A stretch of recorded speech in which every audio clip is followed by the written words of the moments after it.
Introduction. My story. On the final day of my sophomore year of high school, I was hit in the face with a baseball bat. As my classmate took a full swing, the bat slipped out of his hands and came flying toward me before striking me directly between the eyes. I have no memory of the moment of impact. The bat smashed into my face with such force that it crushed my nose into a distorted U-shape. The collision sent the soft tissue of my brain slamming into the inside of my skull. Immediately, a wave of swelling surged throughout my head. In a fraction of a second, I had a broken nose, multiple skull fractures, and 2 shattered eye sockets. When I opened my eyes, I saw people staring at me and running over to help. I looked down and noticed spots of red on my clothes. One of my classmates took the shirt off his back and handed it to me. I used it to plug the stream of blood rushing from my broken nose. Shocked and confused, I was unaware of how seriously I had been injured. My teacher looped his arm around my shoulder, and we began the long walk to the nurse's office, across the field, down the hill, and back into school. Random hands touched my sides, holding me upright. We took our time and walked slowly. Nobody realized that every minute mattered. When we arrived at the nurse's office, she asked me a series of questions. "What year is it?" 1998, I answered. It was actually 2002. "Who is the President of the United States?" "Bill Clinton," I said. The correct answer was George W. Bush. "What is your mom's name?" I stalled. 10 seconds passed. "Patty," I said casually, ignoring the fact that it had taken me 10 seconds to remember my own mother's name. That is the last question I remember. My body was unable to handle the rapid swelling in my brain, and I lost consciousness before the ambulance arrived. Minutes later, I was carried out of school and taken to the local hospital. Shortly after arriving, my body began shutting down. I struggled with basic functions like swallowing and breathing. I had my first seizure of the day. Then I stopped breathing entirely, as the doctors hurried to supply me with oxygen. They also decided the local hospital was unequipped to handle the situation and ordered a helicopter to fly me to a larger hospital in Cincinnati. I was rolled out of the emergency room doors and toward the helipad across the street. The stretcher rattled on a bumpy sidewalk as one nurse pushed me along while another pumped each breath into me by hand. My mother, who had arrived at the hospital a few moments before, climbed into the helicopter beside me. I remained unconscious and unable to breathe on my own as she held my hand during the flight. While my mother rode with me in the helicopter, my father went home to check on my brother and sister and break the news to them. He choked back tears as he explained to my sister that he would miss her 8th grade graduation ceremony that night. After passing my siblings off to family and friends, he drove to Cincinnati to meet my mother. When my mom and I landed on the roof of the hospital, a team of nearly 20 doctors and nurses sprinted onto the helipad and wheeled me into the trauma unit. By this time, the swelling in my brain had become so severe that I was having repeated post-traumatic seizures. My broken bones needed to be fixed, but I was in no condition to undergo surgery. After yet another seizure, my third of the day, I was put into a medically induced coma and placed on a ventilator. My parents were no strangers to this hospital. 10 years earlier, they had entered the same building on the ground floor after my sister was diagnosed with leukemia at age 3. I was 5 at the time. My brother was just 6 months old. After 2.5 years of chemotherapy treatments, spinal taps, and bone marrow biopsies, my little sister finally walked out of the hospital happy, healthy, and cancer-free. And now, after 10 years of normal life, my parents found themselves back in the same place with a different child. While I slipped into a coma, the hospital sent a priest and a social worker to comfort my parents. It was the same priest who had met with them a decade earlier on the evening they found out my sister had cancer. As day faded into night, a series of machines kept me alive. My parents slept restlessly on a hospital mattress. One moment they would collapse from fatigue, the next they would be wide awake with worry. My mother would tell me later, "It was one of the worst nights I've ever had." My recovery, mercifully. By the next morning, my breathing had rebounded to the point where the doctors felt comfortable releasing me from the coma. When I finally regained consciousness, I discovered that I had lost my ability to smell. As a test, a nurse asked me to blow my nose and sniff an apple juice box. My sense of smell returned, but, to everyone's surprise, the act of blowing my nose forced air through the fractures in my eye socket and pushed my left eye outward. My eyeball bulged out of the socket, held precariously in place by my eyelid and the optic nerve attaching my eye to my brain. The ophthalmologist said my eye would gradually slide back into place as the air seeped out, but it was hard to tell how long this would take. I was scheduled for surgery 1 week later, which would allow me some additional time to heal. I looked like I had been on the wrong end of a boxing match, but I was cleared to leave the hospital. I returned home with a broken nose, half a dozen facial fractures, and a bulging left eye. The following months were hard. It felt like everything in my life was on pause. I had double vision for weeks. I literally couldn't see straight. It took more than a month, but my eyeball did eventually return to its normal location. Between the seizures and my vision problems, it was 8 months before I could drive a car again. At physical therapy, I practiced basic motor patterns, like walking in a straight line. I was determined not to let my injury get me down, but there were more than a few moments when I felt depressed and overwhelmed. I became painfully aware of how far I had to go when I returned to the baseball field 1 year later. Baseball had always been a major part of my life. My dad had played minor league baseball for the St. Louis Cardinals, and I had a dream of playing professionally too. After months of rehabilitation, what I wanted more than anything was to get back on the field, but my return to baseball was not smooth. When the season rolled around, I was the only junior to be cut from the varsity baseball team. I was sent down to play with the sophomores on junior varsity. I had been playing since age 4, and for someone who had spent so much time and effort on the sport, getting cut was humiliating. I vividly remember the day it happened. I sat in my car and cried as I flipped through the radio, desperately searching for a song that would make me feel better. After a year of self-doubt, I managed to make the varsity team as a senior, but I rarely made it on the field. In total, I played 11 innings of high school varsity baseball, barely more than a single game. Despite my lackluster high school career, I still believed I could become a great player, and I knew that if things were going to improve, I was the one responsible for making it happen.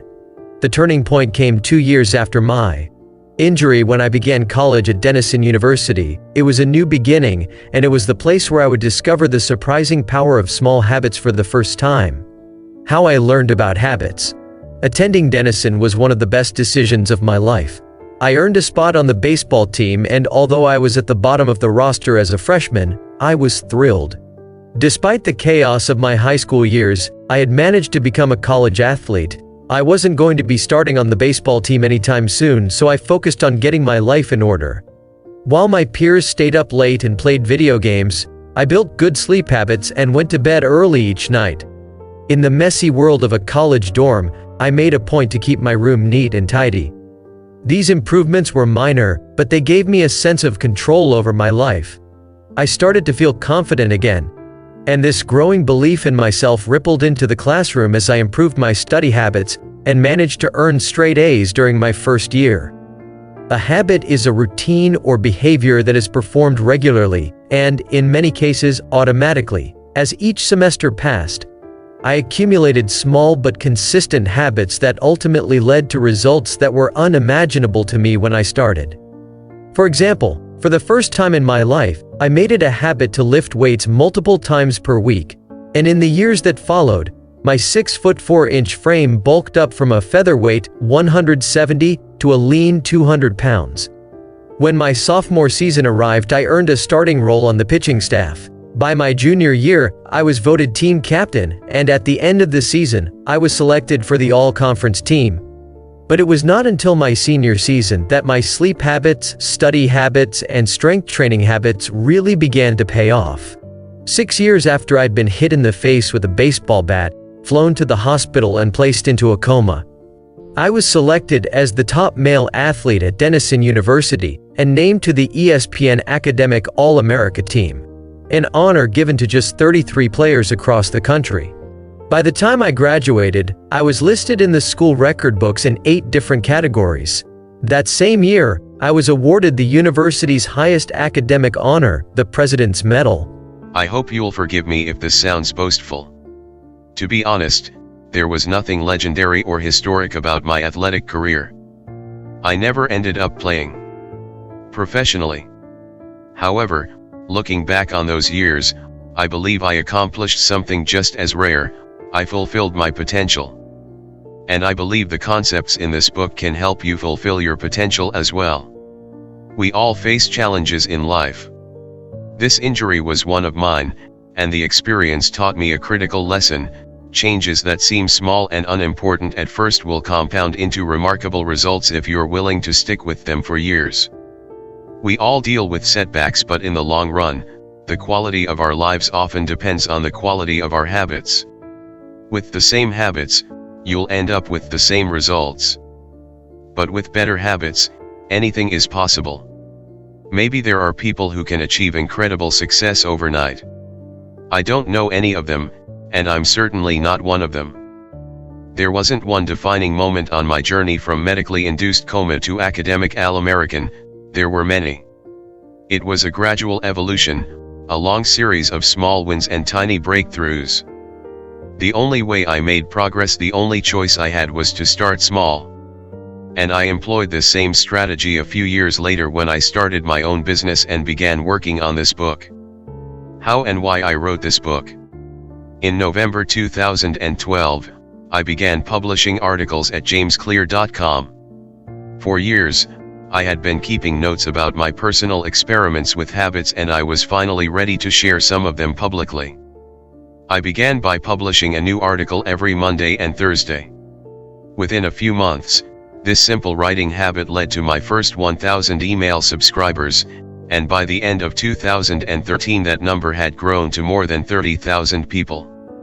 In 2014, my email list expanded to over 100,000 subscribers, which made it one of the fastest growing newsletters on the internet. I had felt like an imposter when I began writing 2 years earlier, but now I was becoming known as an expert on habits, a new label that excited me but also felt uncomfortable. I had never considered myself a master of the topic, but rather someone who was experimenting alongside my readers. In 2015, I reached 200,000 email subscribers and signed a book deal with Penguin Random House to begin writing the book you are reading now. As my audience grew, so did my business opportunities. I was increasingly asked to speak at top companies about the science of habit formation, behavior change, and continuous improvement. I found myself delivering keynote speeches at conferences in the United States and Europe. In 2016, my articles began to appear regularly in major publications like Time, Entrepreneur, and Forbes. Incredibly, my writing was read by over 8 million people that year. Coaches in the NFL, NBA, and MLB began reading my work and sharing it with their teams. At the start of 2017, I launched the Habits Academy, which became the premier training platform for organizations and individuals interested in building better habits in life and work. Fortune 500 companies and growing start UPS began to enroll their leaders and train their staff. In total, over 10,000 leaders, managers, coaches, and teachers have graduated from the Habits Academy, and my work with them has taught me an incredible amount about what it takes to make habits work in the real world. As I put the finishing touches on this book in 2018, jamesclear.com is receiving millions of visitors per month, and nearly 500,000 people subscribe to my weekly email newsletter, a number that is so far beyond my expectations when I began that I'm not even sure what to think of it. How this book will benefit you. The entrepreneur and investor Naval Ravikant has said, to write a great book, you must first become the book. I originally learned about the ideas mentioned here because I had to live them. I had to rely on small habits to rebound from my injury, to get stronger in the gym, to perform at a high level on the field, to become a writer, to build a successful business, and simply to develop into a responsible adult. Small habits helped me fulfill my potential, and since you picked up this book, I'm guessing you'd like to fulfill yours as well. In the pages that follow, I will share a step-by-step plan for building better habits, not for days or weeks, but for a lifetime. While science supports everything I've written, this book is not an academic research paper, it's an operating manual. You'll find wisdom and practical advice front and center as I explain the science of how to create and change your habits in a way that is easy to understand and apply. The fields I draw on, biology, neuroscience, philosophy, psychology, and more, have been around for many years. What I offer you is a synthesis of the best ideas smart people figured out a long time ago, as well as the most compelling discoveries scientists have made recently. My contribution, I hope, is to find the ideas that matter most and connect them in a way that is highly actionable. Anything wise in these pages you should credit to the many experts who preceded me. Anything foolish, assume it is my error. The backbone of this book is my 4-step model of habits: cue, craving, response, and reward, and the 4 laws of behavior change that evolve out of these steps. Readers with a psychology background may recognize some of these terms from operant conditioning, which was first proposed as stimulus, response, reward by B.F. Skinner in the 1930s and has been popularized more recently as cue, routine, reward in The Power of Habit by Charles Duhigg. Behavioral scientists like Skinner realized that if you offered the right reward or punishment, you could get people to act in a certain way.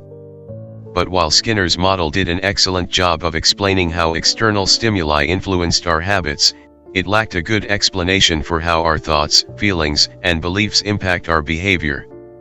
Internal states, our moods and emotions, matter, too. In recent decades, scientists have begun to determine the connection between our thoughts, feelings, and behavior. This research will also be covered in these pages.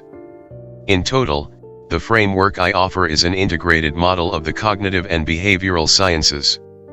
I believe it is one of the first models of human behavior to accurately account for both the influence of external stimuli and internal emotions on our habits. While some of the language may be familiar, I am confident that the details and the applications of the 4 laws of behavior change will offer a new way to think about your habits. Human behavior is always changing, situation to situation, moment to moment, second to second. But this book is about what doesn't change. It's about the fundamentals of human behavior. The lasting principles you can rely on year after year. The ideas you can build a business around, build a family around, build a life around. There is no one right way to create better habits, but this book describes the best way I know, an approach that will be effective regardless of where you start or what you're trying to change. The strategies I cover will be relevant to anyone looking for a step-by-step system for improvement, whether your goals center on health, money, productivity, relationships, or all of the above. As long as human behavior is involved, this book will be your guide. The fundamentals. Why tiny changes make a big difference. 1. The surprising power of atomic habits. The fate of British cycling changed one day in 2003. The organization, which was the governing body for professional cycling in Great Britain, had recently hired Dave Brailsford as its new performance director. At the time, professional cyclists in Great Britain had endured nearly 100 years of mediocrity. Since 1908, British riders had won just a single gold medal at the Olympic Games, and they had fared even worse in cycling's biggest race, the Tour de France. In 110 years, no British cyclist had ever won the event. In fact, the performance of British riders had been so underwhelming that one of the top bike manufacturers in Europe refused to sell bikes to the team because they were afraid that it would hurt sales if other professionals saw the Brits using their gear. Brailsford had been hired to put British cycling on a new trajectory. What made him different from previous coaches was his relentless commitment to a strategy that he referred to as the aggregation of marginal gains, which was the philosophy of searching for a tiny margin of improvement in everything you do. Brailsford said, the whole principle came from the idea that if you broke down everything you could think of that goes into riding a bike, and then improve it by 1%, you will get a significant increase when you put them all together. Brailsford and his coaches began by making small adjustments you might expect from a professional cycling team.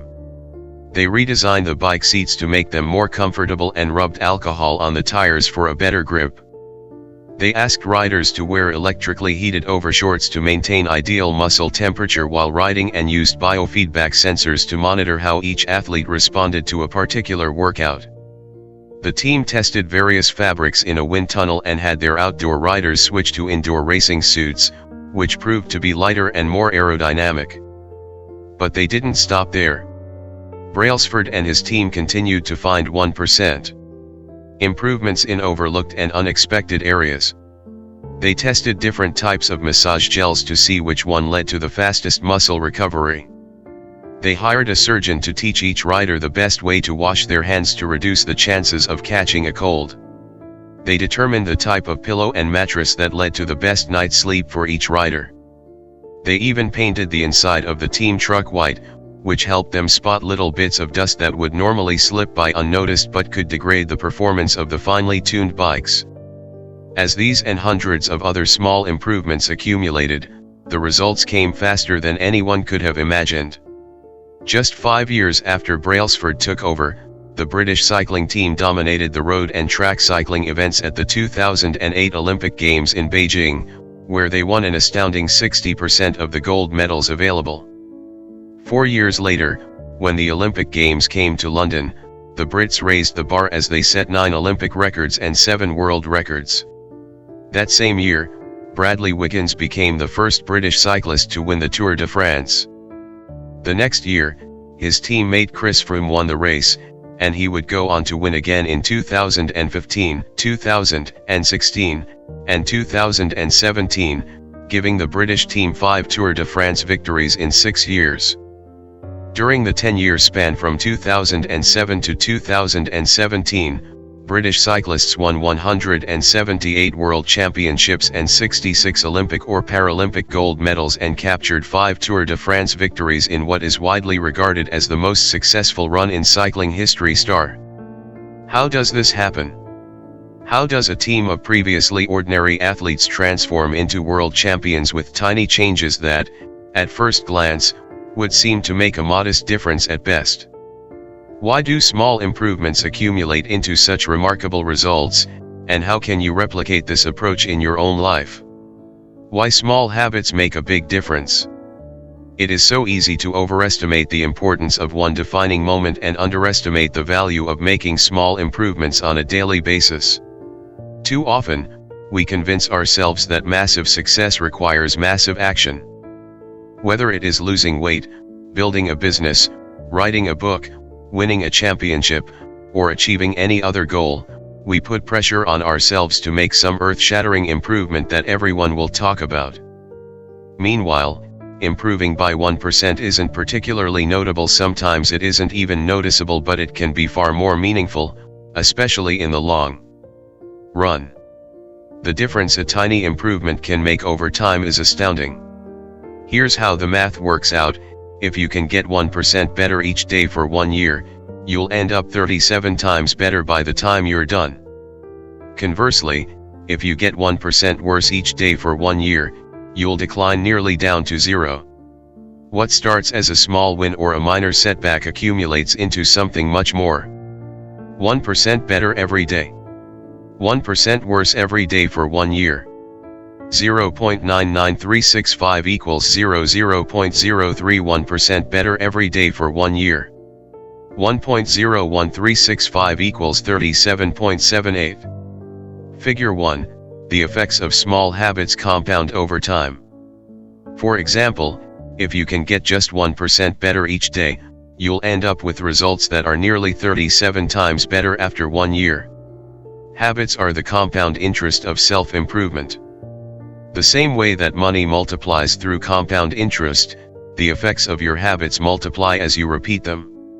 They seem to make little difference on any given day, and yet the impact they deliver over the months and years can be enormous.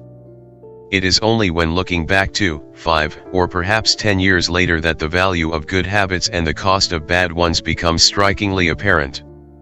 This can be a difficult concept to appreciate in daily life. We often dismiss small changes because they don't seem to matter very much in the moment. If you save a little money now, you're still not a millionaire. If you go to the gym 3 days in a row, you're still out of shape. If you study Mandarin for an hour tonight, you still haven't learned the language. We make a few changes, but the results never seem to come quickly, and so we slide back into our previous routines. Unfortunately, the slow pace of transformation also makes it easy to let a bad habit slide. If you eat an unhealthy meal today, the scale doesn't move much. If you work late tonight and ignore your family, they will forgive you. If you procrastinate and put your project off until tomorrow, there will usually be time to finish it later. A single decision is easy to dismiss.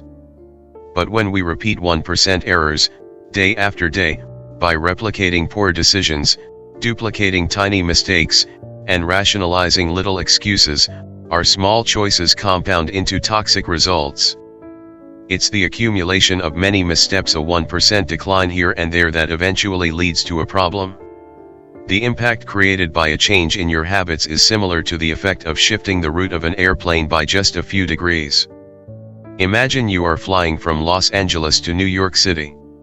If a pilot leaving from LAX adjusts the heading just 3.5 degrees south, you will land in Washington, D.C., instead of New York. Such a small change is barely noticeable at takeoff. The nose of the airplane moves just a few feet, but when magnified across the entire United States, you end up hundreds of miles apart. Similarly, a slight change in your daily habits can guide your life to a very different destination. Making a choice that is 1% better or 1% worse seems insignificant in the moment, but over the span of moments that make up a lifetime, these choices determine the difference between who you are and who you could be. Success is the product of daily habits, not once-in-a-lifetime transformations. That said, it doesn't matter how successful or unsuccessful you are right now. What matters is whether your habits are putting you on the path toward success. You should be far more concerned with your current trajectory than with your current results. If you're a millionaire but you spend more than you earn each month, then you're on a bad trajectory. If your spending habits don't change, it's not going to end well.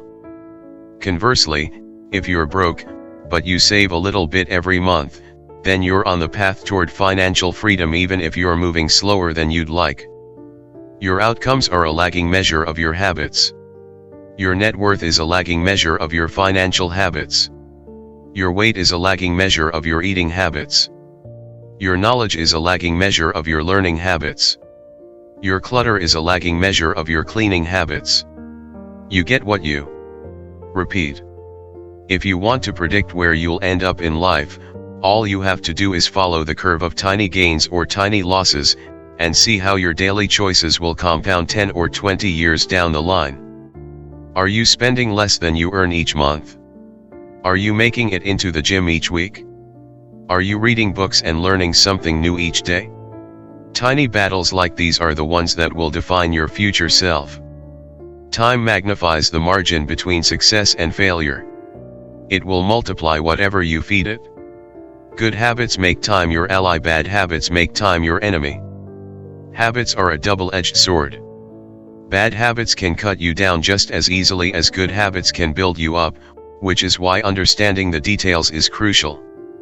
You need to know how habits work and how to design them to your liking, so you can avoid the dangerous half of the blade. Your habits can compound for you or against you. Positive compounding. Productivity compounds. Accomplishing one extra task is a small feat on any given day, but it counts for a lot over an entire career. The effect of automating an old task or mastering a new skill can be even greater. The more tasks you can handle without thinking, the more your brain is free to focus on other areas. Knowledge compounds. Learning one new idea won't make you a genius, but a commitment to lifelong learning can be transformative. Furthermore, each book you read not only teaches you something new but also opens up different ways of thinking about old ideas. As Warren Buffett says, that's how knowledge works. It builds up, like compound interest. Relationships compound. People reflect your behavior back to you. The more you help others, the more others want to help you. Being a little bit nicer in each interaction can result in a network of broad and strong connections over time. Negative compounding. Stress compounds. The frustration of a traffic jam. The weight of parenting responsibilities. The worry of making ends meet. The strain of slightly high blood pressure. By themselves, these common causes of stress are manageable. But when they persist for years, little stresses compound into serious health issues. Negative thoughts compound. The more you think of yourself as worthless, stupid, or ugly, the more you condition yourself to interpret life that way. You get trapped in a thought loop. The same is true for how you think about others. Once you fall into the habit of seeing people as angry, unjust, or selfish, you see those kind of people everywhere. Outrage compounds. Riots, protests, and mass movements are rarely the result of a single event. Instead, a long series of microaggressions and daily aggravations slowly multiply until one event tips the scales and outrage spreads like wildfire. What progress is really like? Imagine that you have an ice cube sitting on the table in front of you. The room is cold and you can see your breath. It is currently 25 degrees. Ever so slowly, the room begins to heat up. 26 degrees. 27. 28. The ice cube is still sitting on the table in front of you. 29 degrees. 30. 31. Still, nothing has happened. Then, 32 degrees. The ice begins to melt. A 1-degree shift, seemingly no different from the temperature increases before it, has unlocked a huge change. Breakthrough moments are often the result of many previous actions, which build up the potential required to unleash a major change. This pattern shows up everywhere. Cancer spends 80% of its life undetectable, then takes over the body in months. Bamboo can barely be seen for the first 5 years as it builds extensive root systems underground before exploding 90 feet into the air within 6 weeks. Similarly, habits often appear to make no difference until you cross a critical threshold and unlock a new level of performance. In the early and middle stages of any quest, there is often a valley of disappointment. You expect to make progress in a linear fashion, and it's frustrating how ineffective changes can seem during the first days, weeks, and even months. It doesn't feel like you are going anywhere. It's a hallmark of any compounding process. The most powerful outcomes are delayed.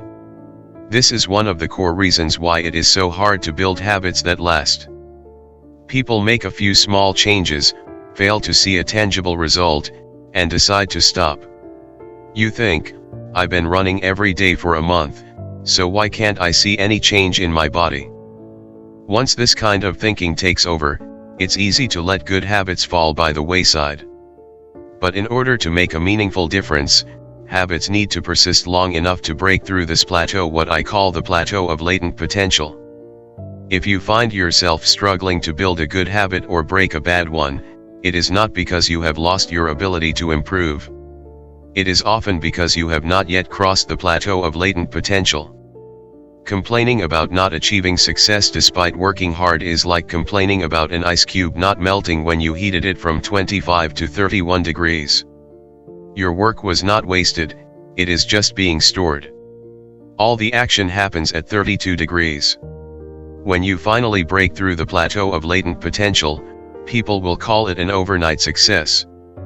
The outside world only sees the most dramatic event rather than all that preceded it. But you know that it's the work you did long ago when it seemed that you weren't making any progress that makes the jump today possible. It is the human equivalent of geological pressure. Two tectonic plates can grind against one another for millions of years, the tension slowly building all the while. Then, one day, they rub each other once again, in the same fashion they have for ages, but this time the tension is too great. An earthquake erupts. Change can take years before it happens all at once. Mastery requires patience. The San Antonio Spurs, one of the most successful teams in NBA history, have a quote from social reformer Jacob Riis hanging in their locker room: "When nothing seems to help, I go and look at a stonecutter hammering away at his rock, perhaps 100 times without as much as a crack showing in it. Yet at the 101st blow it will split in two, and I know it was not that last blow that did it but all that had gone before." The plateau of latent potential. Figure 2. We often expect progress to be linear. At the very least, we hope it will come quickly. In reality, the results of our efforts are often delayed. It is not until months or years later that we realize the true value of the previous work we have done. This can result in a valley of disappointment where people feel discouraged after putting in weeks or months of hard work without experiencing any results. However, this work was not wasted. It was simply being stored. It is not until much later that the full value of previous efforts is revealed. All big things come from small beginnings. The seed of every habit is a single, tiny decision. But as that decision is repeated, a habit sprouts and grows stronger. Roots entrench themselves and branches grow. The task of breaking a bad habit is like uprooting a powerful oak within us. And the task of building a good habit is like cultivating a delicate flower one day at a time. But what determines whether we stick with a habit long enough to survive the plateau of latent potential and break through to the other side? What is it that causes some people to slide into unwanted habits and enables others to enjoy the compounding effects of good ones? Forget about goals, focus on systems instead. Prevailing wisdom claims that the best way to achieve what we want in life, getting into better shape, building a successful business, relaxing more and worrying less, spending more time with friends and family, is to set specific, actionable goals. For many years, this was how I approached my habits, too.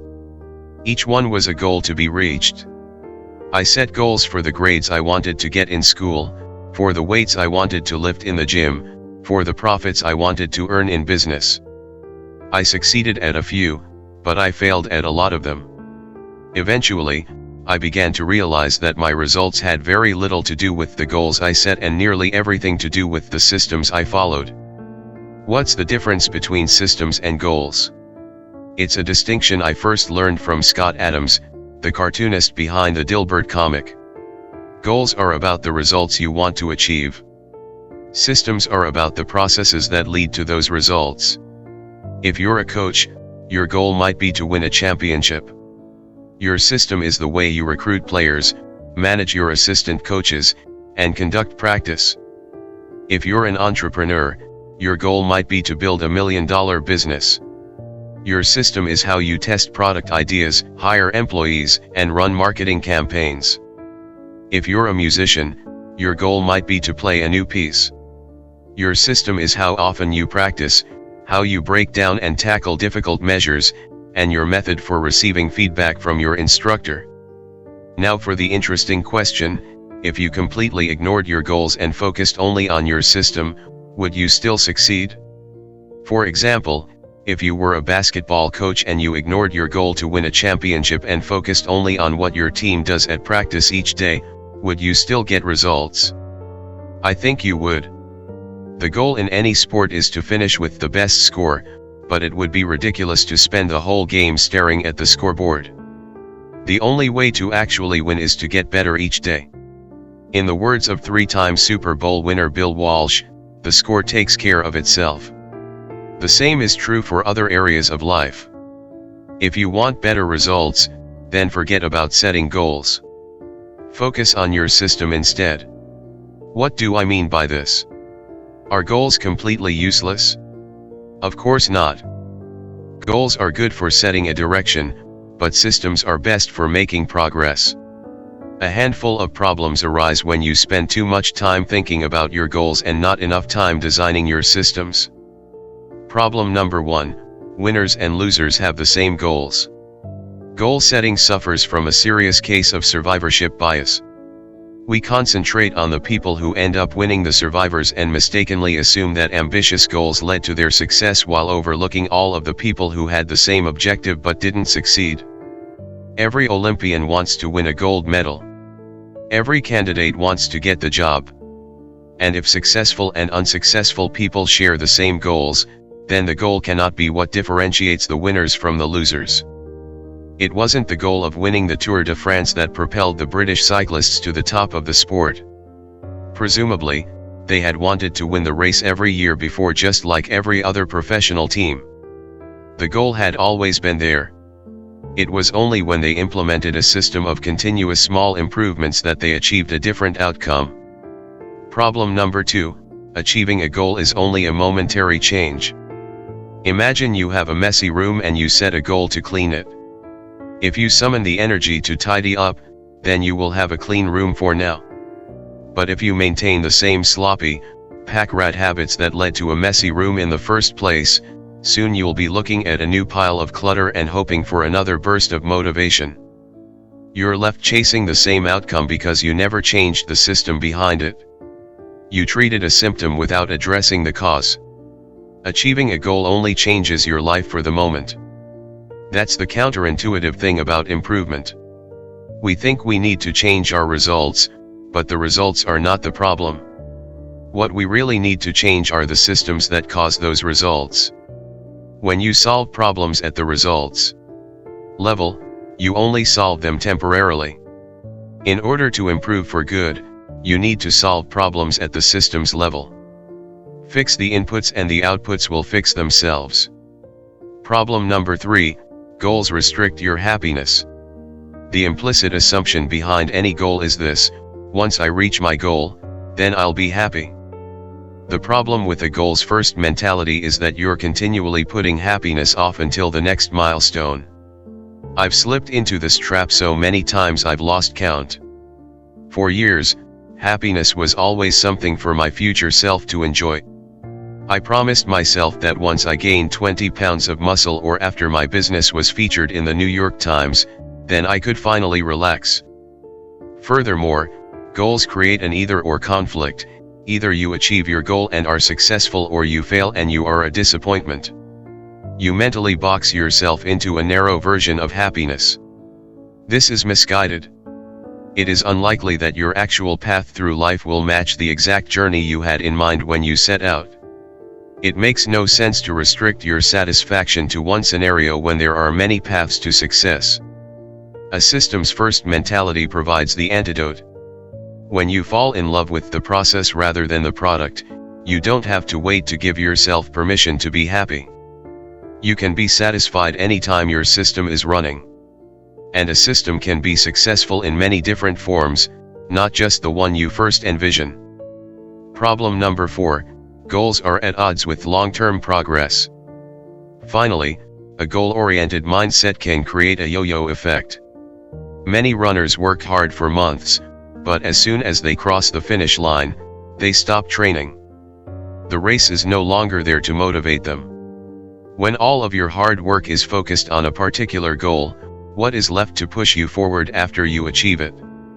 This is why many people find themselves reverting to their old habits after accomplishing a goal.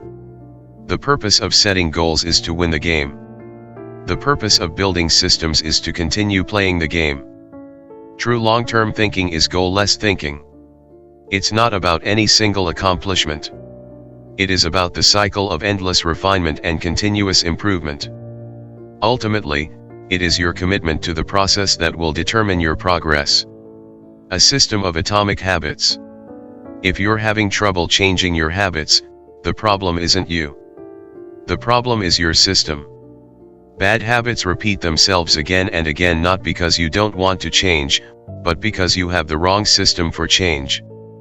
You do not rise to the level of your goals. You fall to the level of your systems. Focusing on the overall system, rather than a single goal, is one of the core themes of this book. It is also one of the deeper meanings behind the word atomic. By now, you've probably realized that an atomic habit refers to a tiny change, a marginal gain, a 1% improvement. But atomic habits are not just any old habits, however small. They are little habits that are part of a larger system. Just as atoms are the building blocks of molecules, Atomic habits are the building blocks of remarkable results. Habits are like the atoms of our lives. Each one is a fundamental unit that contributes to your overall improvement. At first, these tiny routines seem insignificant, but soon they build on each other and fuel bigger wins that multiply to a degree that far outweighs the cost of their initial investment. They are both small and mighty. This is the meaning of the phrase atomic habits, a regular practice or routine that is not only small and easy to do, but also the source of incredible power, a component of the system of compound growth. Chapter Summary. Habits are the compound interest of self-improvement. Getting 1% better every day counts for a lot in the long run. Habits are a double-edged sword. They can work for you or against you, which is why understanding the details is essential. Small changes often appear to make no difference until you cross a critical threshold. The most powerful outcomes of any compounding process are delayed. You need to be patient. An atomic habit is a little habit that is part of a larger system. Just as atoms are the building blocks of molecules, atomic habits are the building blocks of remarkable results. If you want better results, then forget about setting goals. Focus on your system instead. You do not rise to the level of your goals. You fall to the level of your systems.